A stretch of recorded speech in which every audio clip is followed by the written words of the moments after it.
സമയമെടുത്തു. ഓക്കെ, അപ്പം ആ ഒരു ജേണിയെ പറ്റിയാണ് ഞാൻ നിങ്ങളോട് പറയാൻ ഉദ്ദേശിക്കുന്നത്.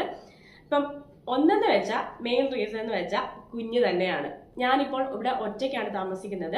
അപ്പം നിങ്ങൾ കൂട്ടുകുടുംബമായിട്ടൊക്കെ നിൽക്കുമ്പോൾ നിങ്ങൾക്ക് അത്രയും ഫീൽ ചെയ്യത്തില്ല. നമ്മളിപ്പോൾ ഒറ്റയ്ക്ക് ഇവിടെ താമസിക്കുമ്പോൾ കുഞ്ഞിനെ നോക്കാൻ ആരുമില്ല. നമുക്ക് രാവിലെ ബ്രേക്ക്ഫാസ്റ്റ് നിങ്ങൾക്ക് അറിയാമല്ലോ, അമ്മമാർക്ക് എല്ലാവർക്കും മനസ്സിലാവും.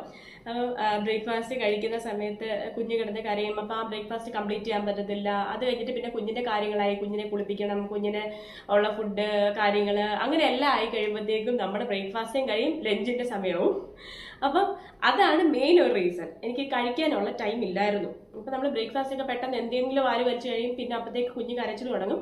അപ്പൊ ഞാൻ അത്രയും കൊണ്ട് സ്റ്റോപ്പ് ചെയ്യും. പിന്നെ നമ്മുടെ വയറ് ഫുള്ളായിട്ട് തോന്നും. അപ്പൊ അത് ശരിക്കും പറഞ്ഞാൽ അത്രയും മതി, മിനിമം നമുക്ക് അത്രയും മതി. അതുകൊണ്ട് അപ്പം നമ്മൾ ഒത്തിരി വാരി വലിച്ച് കഴിച്ചിട്ടും കാര്യമില്ല. അപ്പൊ നമ്മൾ നല്ല എന്താ പറയുക, ഹെൽത്തി ആയിട്ട്